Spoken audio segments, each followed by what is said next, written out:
Hi, everyone. Thank you so much for joining us tonight for our fall diverse discourse with our guest lecturer, Amanda Cachia, independent curator, artist critic based in San Diego. My name is Ashley De Hoyos. I'm the curator for diverse works here in Houston, Texas. I am a third generation Mexican-American woman with curly brown and black hair, currently wearing a black sweater, sitting in front of a botanical pattern wallpaper.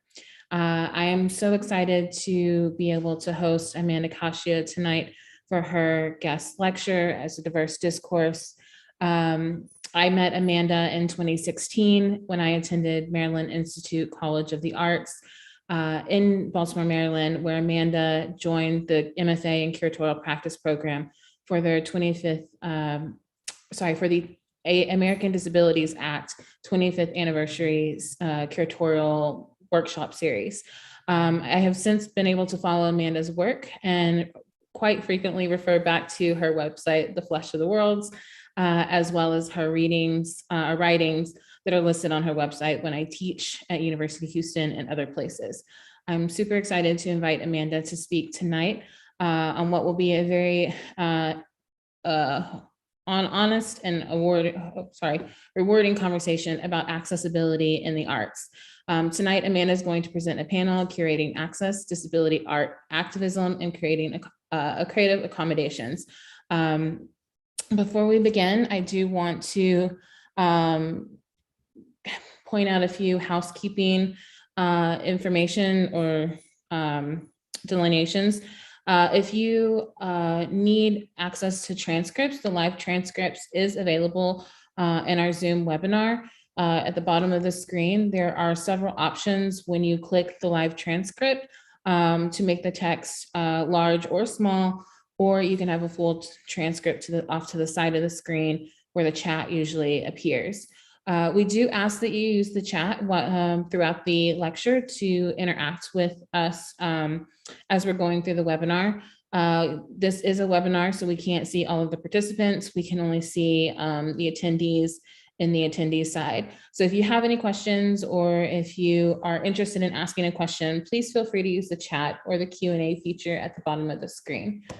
I'm going to briefly just acknowledge that we are located on the ancestral lands of the Atacapa Ishak, as well as the Karankawa people, and recognize the native peoples that share the Southeast Texas region, including the Como Cruz, the Tonkawa, and the Kolinteka. We acknowledge this land as occupied unceded territory and pay tribute to them.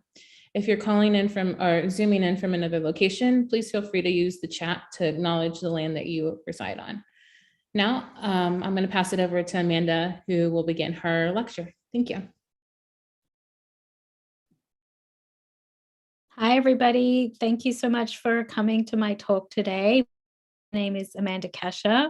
Thank you so much to Diverse Works for hosting me. It's a real honor to be sharing my work with all of you. My pronouns are she, her, hers. And I am a white woman. Currently, I'm wearing a black t-shirt and I have black rimmed glasses and brown curly hair that's currently sitting on top of my head. I'm sitting in my office and I have a painting on the wall behind me, colorful painting.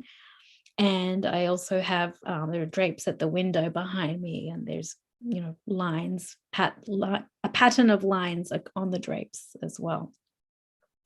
I want to acknowledge the land that I am as belonging to the Liseño people. I'm based in Southern California, so I'm currently a couple of hours behind or ahead, however you want to look at it, I guess behind all of you in Houston today. I'm going to go ahead and share my screen. And as I'm doing that, it would just be really great to know if anyone has any access, particular access requests, particularly in relation to if you would like a image description. So I'll just give everyone a couple minutes to let me know if you do in fact need that. Are there any requests for image description? Okay, well, I am going to get started, and if there are any requests for that, it would be great to hear from somebody about that. Okay, so I'm going to give my talk today in about 45 minutes, and then there'll be time to ask questions at the end. However, I will encourage all of you to put questions in the chat as I'm talking too. It'd be really nice to hear from you along the way. So the talk that I'm going to give you today is kind of starts with the current moment, where we're based in the pandemic, obviously, and thinking about how access and disabled community have been affected by the pandemic. And people have been asking me so many questions about what does access mean in this current moment, because that's my area of specialization as a curator and as an art historian. I just start with this drawing here as a reflection of the moment that we find ourselves in. This is Dan Pajovsky, who is an amazing Romanian illustrator and artist. And it's called I Can't Breathe. And it's kind of, from last year, obviously making reference to George Floyd and civil unrest related to that, but then also the pandemic. So we see like a coronavirus droplet right here is like really making all of us feel really suffocated by this current moment, whether we have COVID or not, obviously. So, people have been asking me like, well, how has access improved thanks to the pandemic? And we've all had to move on to an online environment.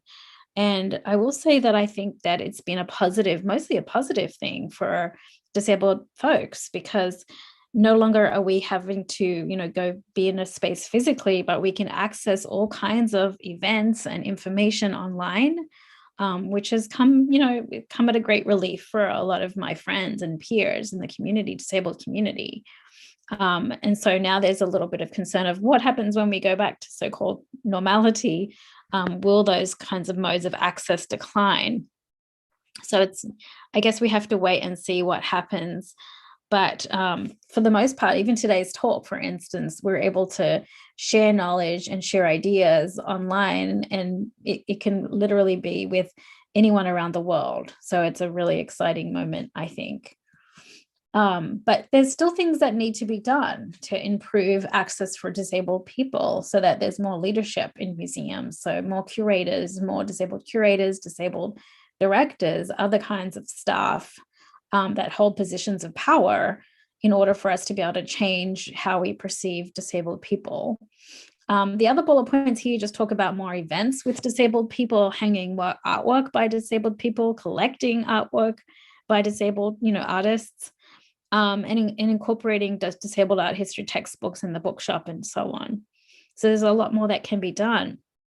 And then, I will say that the exact same thing relates to other minorities. So this one here is saying we need to do the exact same, things for our friends, our allies in the other communities. So here's talking about Black Lives Matter, but I think it's an essential, criteria for any minority group, regardless of, whether it's a woman, like woman, gender, religion, ethnicity, race, sexuality, etc.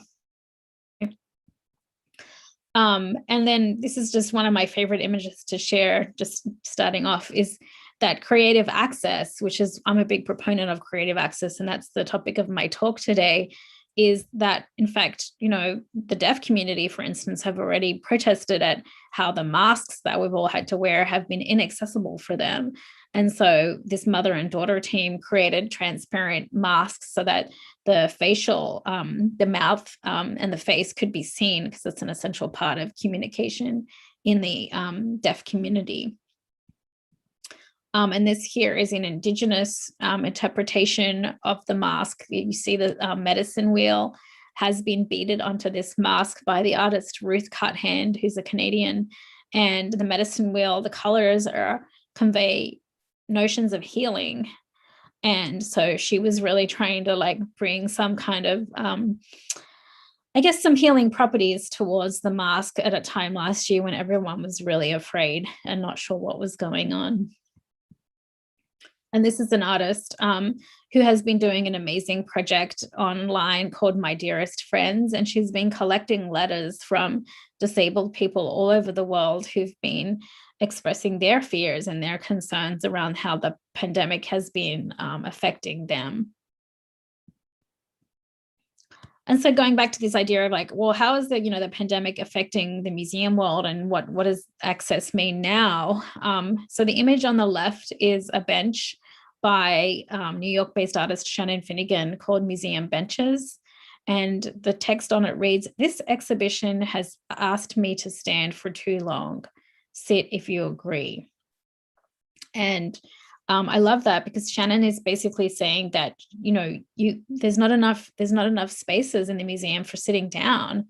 There are no benches. Why can't we have more rest stops and so on? So she makes really important commentary on how exhibition design and how lacking it is in terms of taking care of our bodies.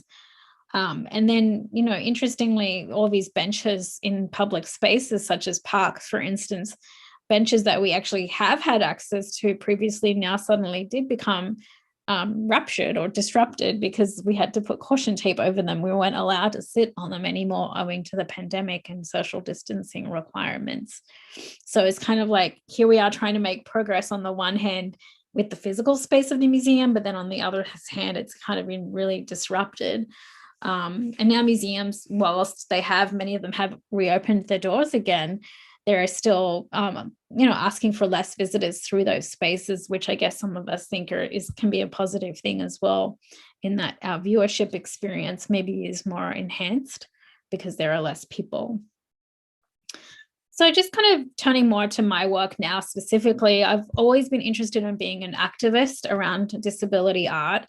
And that's because growing up, when I was, a teenager and starting to think about university and studies in my, undergraduate degree, I always went to museums and thought, where are the representations of the disabled body in the museum? And I didn't see any ever. Or if I did, they were like very limited and very narrow in their interpretation and in their representation. So I wanted to go to school to dedicate my thinking and my writing to disability art and my curating consequently. So for the last 10 years solid now, all I've been doing is thinking about disability in art, and that's what my work as a curator and an art historian. And I also see it as, like, just by the nature of it being a taboo topic, disability, the D word, I am an activist for that reason. And so I'm encouraging, my whole kind of thesis is to encourage curators in art museums to think about as part of your intellectual work and your curatorial work. It's not, access is not a sort of tack on activity. It's not something that you do on the side, something that you should integrate into your overall practice, and that there are really fun and interesting ways of being able to do that. These are just some images. The images that are on the screen now are just showing you some of the, I guess, the different publications that have been interested in my work, some of my own writing. This here was published in Art in America last year. This was a piece about how to make exhibitions and art events accessible. And the image that you're looking at is me at the opening of one of my shows that I had curated about dwarfism and representations of dwarfism from the perspective of those who have dwarfism, as opposed to, like, I think, the very limited way that dwarfs have been looked at in art history, and in terms of like the sensationalism around their bodies and so on. This is an article that I had written for a book a few years ago, and it's simply just talking about, the guidelines that I'm offering to curate an exhibition that is accessible and that's creative at the same time. And this is another piece that I had written a number of years back now, 2013, also talking about how to, like, literally disable the museum and become an activist in a space that really, has not typically thought about their disabled audiences. So when we think about accessible exhibition design, actually the Smithsonian Museum has a pretty comprehensive guidelines list of items that you can tick off on your, on your list. And the things that we always consider to be the fundamental access points, such as wheelchair ramps, for instance, or braille signage or large print, so audio description or image description. And then tactile tours are a really important part of some of the larger museums and their offerings to their disabled audience. And there are other guidelines out there in the world apart from what the Smithsonian offers. So Carolyn Lazard is a Black disabled artist that has developed this comprehensive PDF for how to make your exhibitions accessible. Shape Arts, which is a nonprofit gallery in the UK that are dedicated to disability art, they also have some guidelines on how to put on an accessible exhibition. So there's a lot of good resources out there for people. But for me, I really wanted, again, to interrogate these exhibitions more as like thinking about how to make access more a conceptual tool and how to involve not just the curators who are putting together the exhibitions, but also the artists that are you're curating into your exhibition. How can they be part of the process of access? So the question is, how can we think of access creatively, or how can we be more creative about access? And then all the components that we are already familiar with, I'm trying to suggest that we can think about them at a more intellectual level, and let's do something fun and creative with them. This is just a sampling of all the exhibitions, some of the exhibitions I've curated in the last 10 years. And I encourage folks to actually go onto my website, which is just myname.com, to learn more about all of my shows. And on my website, you'll also see all my writings as well. I think Ashley had mentioned that. So here's some of the things. Now what follows in my presentation is just some examples of the different kinds of ways that I've attempted to, curate access or be creative with access in collaboration with my artists. And I just want to emphasize that I've always thought of the process as like experimentation. I don't think that there's any one size shoe fits all. Like, I think that, it's just varies from exhibition to exhibition, and it varies from artist to artist. There is a lot of sensitivity around, with artists and disability, especially regarding language too. So I've made mistakes. I know Ashley said I would be honest in this presentation. So I will show you some mistakes that have been made and areas for improvement, and that it's an ongoing process. So the images that we're looking at here is an installation by Carmen Papalia, who calls himself a non-visual learner. And he installed like this series of speakers along a hallway, and he actually hung them at different heights along the wall, so that people of different heights could actually access it. And you can see by the image on the left that this little girl here is able to actually press her ear right up against that speaker, owing to the variations in height, which is great. And hanging work on the wall at a different height is nothing new. The Dwarfism show that I curated, all the work was hung purposefully lower on the wall so that the dwarf community could access it, but also it kind of benefits people in wheelchairs too, obviously, and children. So having these adjustments to the height of a work on a wall, I know that this was considered an exhibition designed by artists 30, 40, 50 years ago. But for some reason, it's never really become a permanent fixture in museums. And I think it would be great if we thought more creatively about that. And here's another image from the opening reception where we hung that work lower on the wall. I do know that, there was an artist, and I forget his name now, but he had invented actually like a pulley system where you could like make, you yourself as the viewer could adjust the height of that work with the pulley that suits your own needs. So hanging, this idea of hanging an artwork at eye level is a bit of a fallacy, because it's like, well, who's eye level? Who do we assume is going to be able to access that? And then there's a lot of artists that I've worked with over the years that really try and antagonize their audience. And I've always enjoyed that because, the disabled folks feel like that the built environment is an environment that wasn't made for them. And every day they have to negotiate that environment, come up with, sometimes creative solutions in order to navigate that space. So, this video installation that you see here on this flat screen TV, this is an artwork performance by Naomi Lackmeyer, and she actually had gotten out of her wheelchair and dragged her body through the streets of London, and it was a video of this performance. And so we thought it would be good and interesting to actually stage the video documentation so that it was also on the floor, mirroring the image that you see on the screen. But also it's just kind of harder to see it, right? Like, so if you're an average height person, you kind of have to crouch down to see what's going on. And we did that to be purposefully antagonistic, again, towards the audience, the average height audience. Every show that I've curated in terms of thinking about documentation, I've always lately, I guess it's been at least 5 years now, maybe longer, I've always asked the museum that I'm working with to give me a website instead of a catalog. And I just think that websites are more accessible in general because they have a longer life. They're free, apart from paying for the Wi-Fi service, obviously, but they're also able to be screen reader friendly. And so what I've done is I've been able to work, fortunately, with the same website designer over the years, and she identifies as disabled as well. And she's very familiar with screen reader specifications.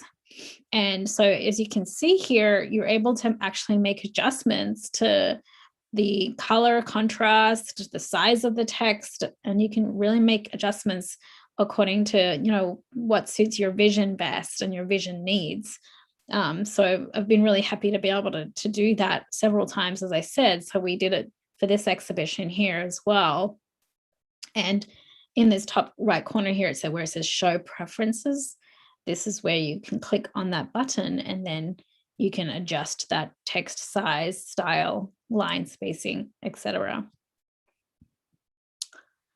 The other really important part of my experimentation has been an image description or audio description. And so back in 2012, the first time that I was really able to, work with, I've been really lucky that I've been able to curate a lot of my shows in university galleries on campus.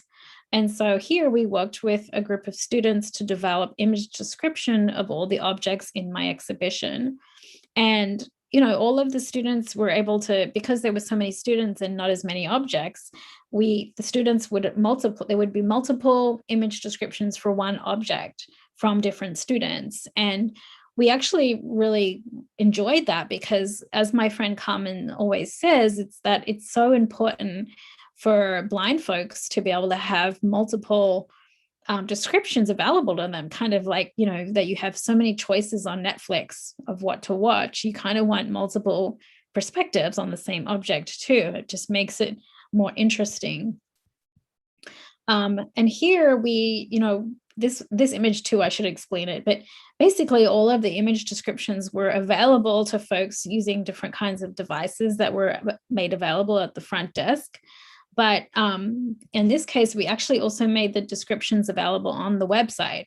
So there was a permanent record of those descriptions for the public. This is an image here that I do this as an exercise with my students actually in my art history classes, because I advocate for image description as being an important tool for formal analysis of artworks and helping students, describe images. And we go around the room and talk about how each person has something very different to say about the same image, even if there's 30 people providing those descriptions. And then the other nice thing is that my artists have been helping me and contributing to the image descriptions. So I've asked them and invited them to create the descriptions for their own artworks in an exhibition, and to also give me a written text or a written script of those descriptions so that we also have that available in multiple formats. And so my artists, for the most part, have told me how enlightening and enjoyable they've found that experience to be. And sometimes they are very nervous. They're not really sure what they're supposed to do. It is a bit of a learning curve. But I also tell them to treat it as, an exercise in a writing exercise, like it can be poetry, for instance. It can be something that where they let their imagination run wild. It doesn't have to just be strictly, purely what is so-called objectively in front of you. So I ask them to try and get away from that experience. And so here's some more examples of the scripts. This is a script that somebody had created of their artwork. And I also want to kind of emphasize that sometimes doing image descriptions are really laborious for some artists, depending on the nature of the artwork that they give me in my exhibitions. And so I've also realized over the years that I need to pay my artists. I need to compensate them for taking the time to make these descriptions. So that's something that I've also introduced into my practice recently. Here's just another example of text to speech or speech to text. You can do it both ways, but that all my exhibitions, like if there's any kind of written text, I also make sure that there's audio versions of them. And for folks who want to do their own descriptions at home, I mean, there's so many different, these days you could do the recordings in so many different formats, and Vocaroo is one of them. You can do a recording and it turns into an MP3 file. This is my show that I did back in 2016, and I had braille labels, and I also had labels that basically told people about how they should participate with the work. And so I really wanted folks to be able to interact in some way with every single artwork in my show, and they were able to touch everything for the most part. So we kind of gave them instructions on how to do that. And then this is the case of, this was a sound piece. So Wendy Jacob, the artist, actually described the sounds, which I really enjoy. So it's not just describing the visual aspects, but now you're describing the sound. And in this case, this is a work by two artists, and their piece is actually a scent-based piece, the scent of grass. And so he actually provided me with a description of the smell of grass.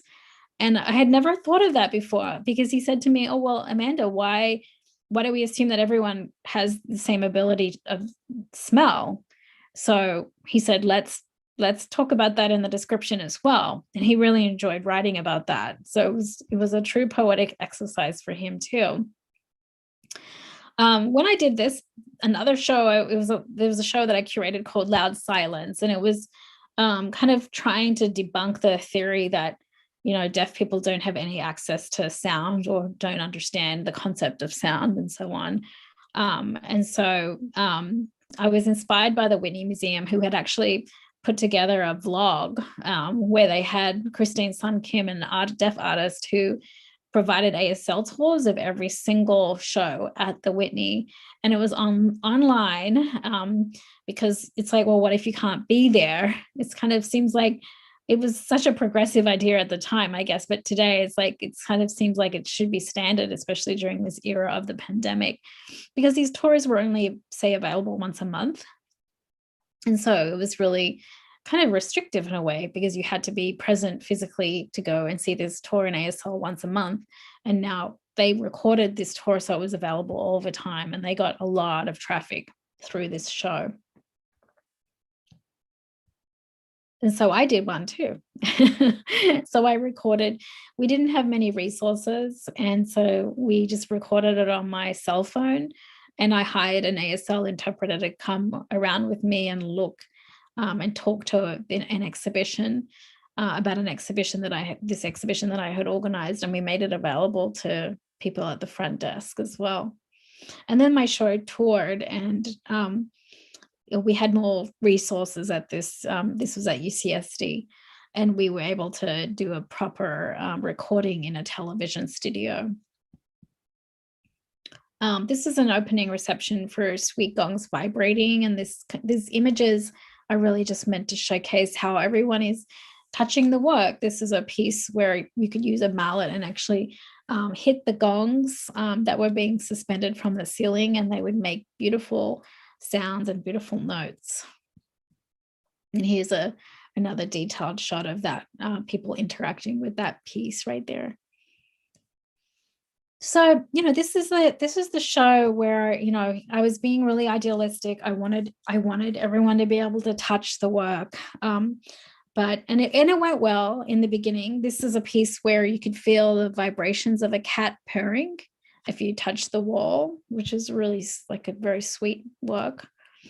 Here, people could play music, and you could hear different sounds. This piece here on the bottom right was actually very delicate work made from bone china, but it was so smooth and cool to the touch. It was really lovely to be able to engage with that kind of work. You normally wouldn't be able to do that in a museum. This is a piece where if you had some kind of a sharp object in your pocket, like the end, like sharp keys or something like that, you could actually scratch the vinyl on all of these records. And then the artist Christoph actually did I think I have an image. Yeah, he did a DJ set with all of the scratched vinyl at the end of the show. So it was very interesting to hear the sound from people scratching. This is another intervention where I, talked with all my artists about, well, if you have a video-based work, which is visual and sound-based too in some instances, how are you going to make that available in a different format? And so they came up with this idea of giving me like a physical residue from the images that you see in the screen. And so this was a performance piece that was recorded, and Raphael gave me some of the pieces that she had used in the performance. So it became this bit more visceral experience for people, because you could hear and you could see, but then you could also touch. And there was the touching of the paper was like really like you could hear the crinkle, and it became a really enjoyable experience for people. And then the next image is like the same kind of intervention where I had a conversation with Darren, and he actually 3D printed these objects that you see that were floating in this kind of abstract composition in this video installation. So he printed them and he made them available on these ledges on the side of the wall, and people could just come up and pick it up and touch them. So it was a different level of engagement. Okay, and so I also worked with the blind community of San Diego. They developed a work based on different tactile environments in the city of San Diego. And then they came up with this group work right here. And then what we did was encouraged visitors to come in and actually add to the work, which again is like a highly unusual proposition. But guess what happened? This is like one of my experiments that didn't go so well. Unfortunately, there was damage sustained to much of the work, and the gallery director was not so happy with the outcome. So we had to shut down the touching aspect of the show. So they put "please do not touch" signs everywhere. So I was really disappointed with that. And I had to spend a lot of time thinking about what had gone wrong and what to do better next time. I mean, even as far as this one here, you can see the sign. It says "do not swing from the gongs." So we had a teenager had come by and thought that he was in the playground, I guess, and he started literally swinging off the gongs, and one fell and snapped in half. So it was such a shame that we still, again, in this case, we encouraged people to interact, but in this case, giving them specific instructions for how to touch, which I think is fine, and thinking about what that means in the museum and how to integrate and enforce that kind of behavior. So here's another one: "please handle all objects carefully," etc. Yeah, all of these signs I just took photographs of everything because I thought we really need to document this and think about how to improve this for next time. Is there an ethics of touching? Is there? I ended up sitting in the gallery actually 3 days a week for the run of the rest of the show, so I could interact with visitors and talk to them about how to touch an artwork. Because I think if you're not used to touching in a museum, which we are not used to, then once you're given that permission, people can go all kinds of directions and, maybe do things that are harmful to the work. This is an instance where we had an installation, you can see it on the top right here, of a scaffold and dancers who were kind of engaging with the work. But the artist did not want anyone to touch it. So what the gallery education team decided to do was just have, when they brought their school groups through, they had them recreate the scaffold with these black straws, which I thought was kind of a neat way of coming up with a way of like trying to visually, but also in a tactile way, think about the structure that it was in front of them in the space. And here they did, tactile games and drawings and so on. And same with this one here. Okay. So, the next big category, and there's so much good work out there now too, especially by Park MacArthur, but the idea is working with curators can also work with artists who are actually using access as their primary concept. So many artists are doing that these days. Christine Sun Kim, Kama Papalia, Park MacArthur, Carolyn Lazard, and many others like Shannon Finnegan, I already mentioned.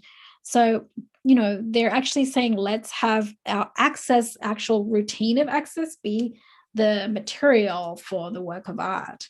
And in this case, you're looking at a screenshot of Park's access routine, her care routine. She's a wheelchair user, and she has a collective of carers who come to her house to help move her body in and out of her wheelchair into her bed or into the shower, into the toilet, etc. And she basically recorded that routine and made it into an artwork because she wanted to give some more attention to care itself and how our bodies are all interdependent on one another. And this one is where she actually gave tribute in a label. She turned the label itself into an artwork and paid tribute to all the bodies, the people that have ever carried and held her in her lifetime as a wheelchair user.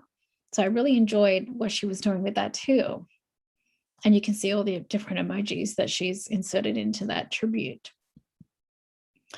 Allison Odaniel is also another disabled artist, and she is a filmmaker, and she creates her films where she's kind of changing the degrees of the sound that you hear.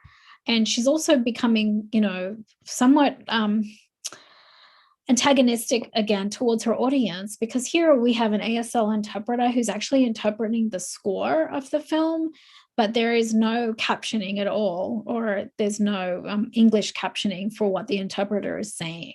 And Allison does that on purpose because she feels that, as somebody who has a hearing impairment, that if she doesn't have access to sound and to translation services all the time, she wants to put the shoe on the other foot and see what it feels like to not always have access to that translation. And Allison has also built a career around, doing all these idiosyncratic scores that don't necessarily rely on sound, but other kinds of symbols. And this is also a piece that an artist based in Canada, her name is Diane Brasado, has done, where she invited an ASL interpreter to come into the Royal Ontario Museum, into the Gems and Minerals exhibit, and they were giving a tour of the museum and in ASL, and then they kind of broke out into this like interpretive, spontaneous dance movement, thinking about how translation is potentially blended in with some kind of choreography of ASL.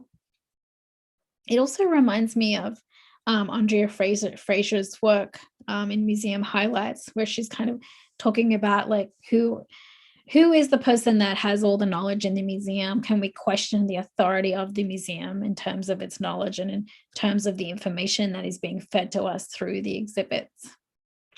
I know that I'm running out of time, so I also want to just make sure that we have time for questions and answers. So I'm going to actually stop my share and open it up to all of you to see if there are any questions.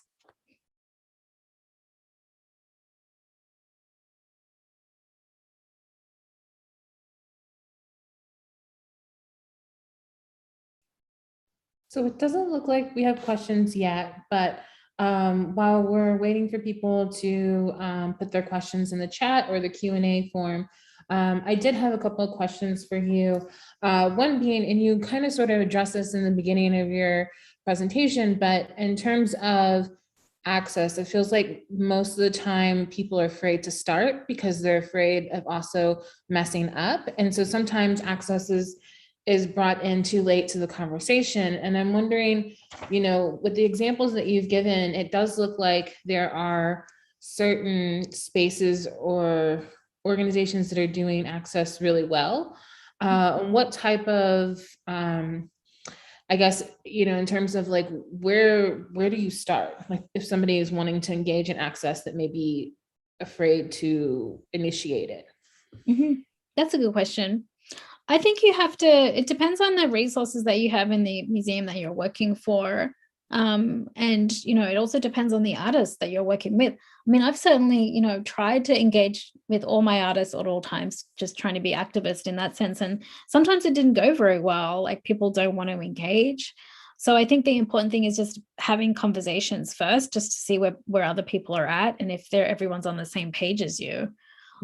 That's where I would begin. And also what I've learned to do too over the years is to have conversations with the folks that I'm collaborating with and say, these are the important access components, and put that front and center and tell them, here's what this is going to cost, and build that into your budget from the beginning.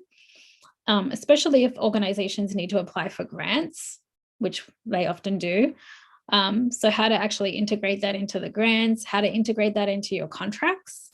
So curator contracts or artist contracts, and how much to pay everybody. That's something that I've learned to do over time. It's just trying to think of that, putting that first rather than thinking about it afterwards. So that's been like a good way to start, I would say. But I was going to say that part of my presentation too has been kind of just commending younger generation disabled artists who are really good about doing image descriptions on their own on social media platforms like Instagram. Like it's been amazing to me just seeing, is it okay if I share my screen again just for a second? Yeah, go ahead. Like here, this is from the Loot Collective, and they're an organization that, well, they're not really an organization, it's just simply a website, a collective of disabled artists, and every month there's a special feature on a new disabled artist, and they feature somebody new who is talking about their artwork and how disability is affecting them and their identity. And here you can see that they're actually giving, see how it says ID, that's image description. And so they're giving a really good description of the person. And you know, I don't know, I just find it really exciting that they're doing this, you know, freely without any kind of institutional support. And so I'm also trying to say, actually, you can get a profile on a platform without having to be showing in a museum space, which is also really important to think about in terms of, you know, access for disabled folks, obviously, that it doesn't just have to be contained to a physical museum.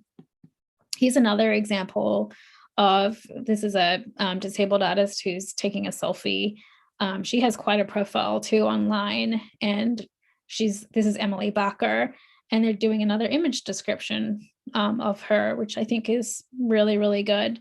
So if you want to sort of get examples of, well, who's doing this and where is it, you just go online and search for Loot Collective or disabled artists. And this article here actually talks about how, it's an article that was in Bustle back in 2017, which is like so old now, I guess, but it says that artists are using Instagram to show what chronic illness, trauma, and disability looks like. So just by doing an online search as well, you can already find out what is out there. I love that. There's a group that I follow that's called Creating New Futures, and I've noticed the last 2 times that they've sent out newsletters that they also have an audio description. It's like, you can read our MailChimp, but if you need an audio version of it, then click here and there's a link, and someone's actually just like reading the what's going on in their newsletter, which I think is a really interesting format that I haven't seen before. And I know at the beginning, we also shared kind of an image description based on our identity when we were introducing. And that's something that I feel like is newer because of Zoom and whatnot. Yep, definitely. I mean, even, you know, the Zoom thing is like having the closed captioning hasn't been there all along on Zoom, and my deaf friends, including Christine's son Kim, had to kind of advocate for that through to Zoom, like just the company Zoom, to say, why isn't this accessible for us yet? So you just touched on something, and there's a question from in the chat it's more of a general question, but we're wondering if you could talk a little bit about the differences, if you see any, between access and inclusion. I don't know if there are any differences. I think to be accessible is to be inclusive, although, you know, some people may not relate to access in the same way and think that access means the same thing for everybody. People might have different definitions of access according to what minority group you're from. And even though these days we're talking more about intersectionality and the importance of that, I still think that there is a lot of silos that happen across minority groups, so that, you know, we're still kind of somewhat separated. It's really interesting because sometimes, you know, I've seen really important texts and really important exhibitions emerge over the last 10 years. And for some reason, they're still leaving out the disabled community. So even though they might be talking about the importance of feminist art or the importance of race in art or queer art, it's like, well, where is the disabled component? I don't understand why that's been left out of the conversation. So I think you can be accessible in a museum, i.e. wheelchair ramps, but you're not necessarily being inclusive of every person in that, you know, conversation. I don't know if that's making sense to everybody. So yeah, I mean, just the other day I was online and I was actually calling out a fairly prominent curator who was using language around disability in a way that was really problematic. She was using the word blind in a pejorative sense, like, oh, you're blind to the image, or you're being blind to the issue, which is a really actually common phrase that people use, like a blind spot. But that language is actually really offensive to the blind community, because why should our embodiment of blindness be seen in a pejorative way? Why is it a negative condition? Why can't it be a generative positive condition? So just to get changing that, you know, that phrase. Joseph Grigley is the person who's responsible for thinking around, you know, language and how, you know, offensive it can be. And other minority groups understand that. But for some reason, I feel like society at large is still lagging behind more inclusive language around disabled folks. I hope I've answered the question somewhat decently. I think you did. One of the things that I noticed too in your presentation was that you were sharing a lot of examples that seemed to be from like UK or Canada and other places beyond the United States. Do you feel like in some ways that our institutions are behind? Because I mean, there's other institutions that are doing really interesting work, or yeah, what are your thoughts about that? Yeah, I do. In answer to your question, definitely. I do think that US institutions are behind. And yeah, I mean, there's probably a very few organizations here. Like I know there's one, I can actually put it into the chat if you think that it would go to people, but it's called Disart. I don't know if you've heard of it. It's based in Grand Rapids in Michigan. And they are an organization that's dedicated to setting up a festival and an exhibition every couple of years on disability art. That's probably the only one that I'm aware of in the whole of the US. I mean, there's Body of Work as well. They're also in Chicago. Bodies of Work, rather. So I'll type that one into the chat. But other than that, there's not very many other spaces. And I think that's also attributed to, we also, even within our universities, there's disability studies departments, but there isn't any kind of departments that are kind of where the intersection of disability and art come together. So, and just general, like there's very few textbooks on the subject matter. It's still considered an emerging field. It's only now that disability art is becoming trendy, so to speak. I don't know if anyone's heard about, there's a big crypt art. It's called Crypt Time. And it's at the Museum of Modern Kunst in Frankfurt in Germany, a big show that has just opened with many young disabled artists in the show from the US and in Canada and the UK. But also they're intermixing that work with some deceased artists like Felix Gonzalez Torres. And so it seems like a really promising, interesting show. But the critique would be, I wonder if they're thinking about access. Like how fully are they thinking? Like it, so you have disability as your thematic and the artists themselves are working with access as a thematic, but is the show itself actually thinking about access for their disabled audiences? And so that's something that I have to still interrogate, I guess, with, I might try and email the curator and ask them if they're thinking about those ideas. I think that, in terms of your research, I mean, like I said in the beginning, I mean, I met you in 2016, and I also heard you speak at Common Field in 2017 when you did a panel on curatorial activism. And I'm wondering if you could talk a little bit about the in terms of the idea of this curatorial activism and like what you're hoping your long-term goals you want to achieve in the work that you're doing. Mm-hmm. Yeah, actually, I might like marry your question with the one that I see in the chat because it's talking about my upcoming publication. Yes, that was my other question. Yeah, so my talk today is the title of my new book, which is going to be released at the end of 2022, so next year. And I'm trying, I think by having the publication out there about actually curating access is also, I mean, there's over 30 contributors to the book from around the world. So I'm trying to demonstrate to people like, there's stuff that's happening that we have a template for how we might do it by looking at other artists and curators, art historians, how they're actually trying to wrestle with this idea of access in a more of a creative way in their work. And Shannon Finnegan, by the way, I should mention, is works with another wonderful person called Bajana Cochliat, and they have this organization or workshop rather called AltText as Poetry. So they literally have workshops with people teaching them how to do AltText and calling it a poetic exercise, which is along what I've encouraged my artists to do too as part of my exhibition making.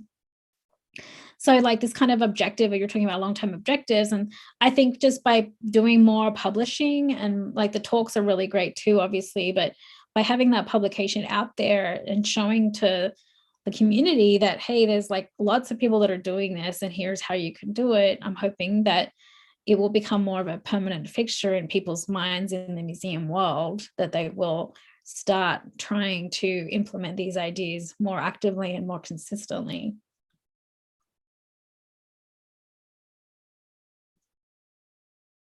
Yeah.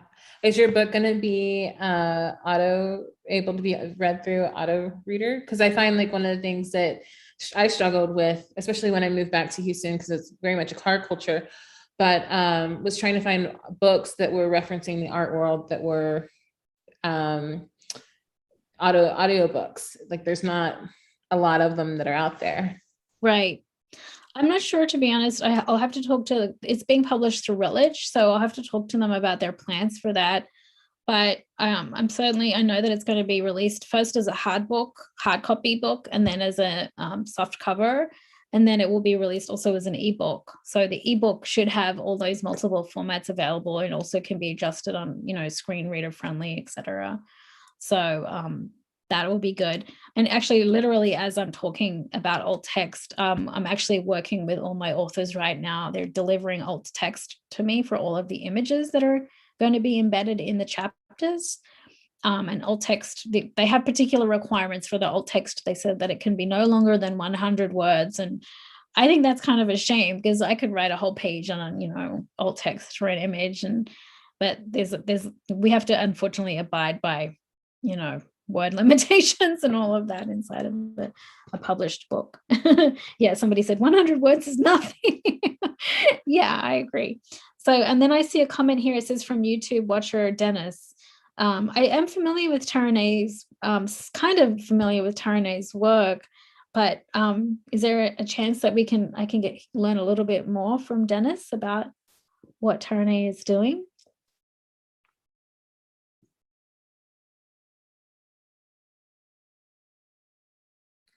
If you can't come through the chat or send it, I can definitely, oh, he's typing in the YouTube, I see that.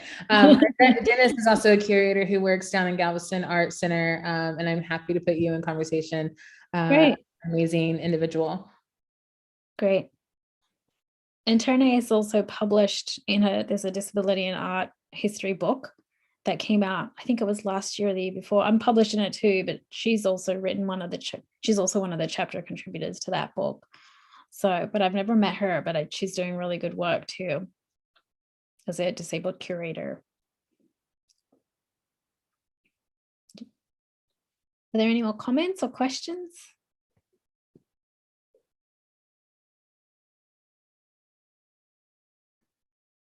It doesn't look like anything's coming in, but give it a few more minutes. Sure. I appreciate you coming and speaking to us as our diverse discourse guest lecturer. Sure. Like I said, I've been following your work for a while, and to be able to be in conversation again with you has been amazing. And hopefully we can have you come to Houston come to Houston. Sorry, I was reading the chat. Have you come to Houston sometime in the future? And I know that you've done workshop series and things like that, and so it would be great. It doesn't look like right now there's any chat or conversations, so go ahead and call it a night. Sure. I also added, I just want to say, I added here, there's another new show that's opening up in Chicago called Crip, and that's curated by a really wonderful deaf artist named Liza Silvestre, and she is I would just Google that if you wanted to learn more about that. It's another great show. So there's more and more excellent shows that are being curated on disability art and thinking about creative access too. So I'd encourage folks to look into that. Awesome. Thank you so much for all these recommendations. So sure. This is our webinar tonight has been recorded, and it also has been streamed on our YouTube. We're going to clean it up a little bit, and then we'll have it with a transcription and audio captions on it later, probably Friday or Monday. But if anybody has any questions or would like to follow up, you can visit Amanda's website, or you can email me at diverseworks, ashley@diverseworks.org. I'm happy to answer any questions or put you in touch with Amanda. And tomorrow, Amanda is going to be doing our virtual studio visit. So she's going to be meeting with a couple of artists via Zoom to learn a little bit about their work, as well as sharing a little bit more about her work that she's doing. So thank you, Amanda, so much. Thank you to our ASL interpreters tonight who joined us and did a wonderful job. And thank you for our diverse work staff as well. Thank you.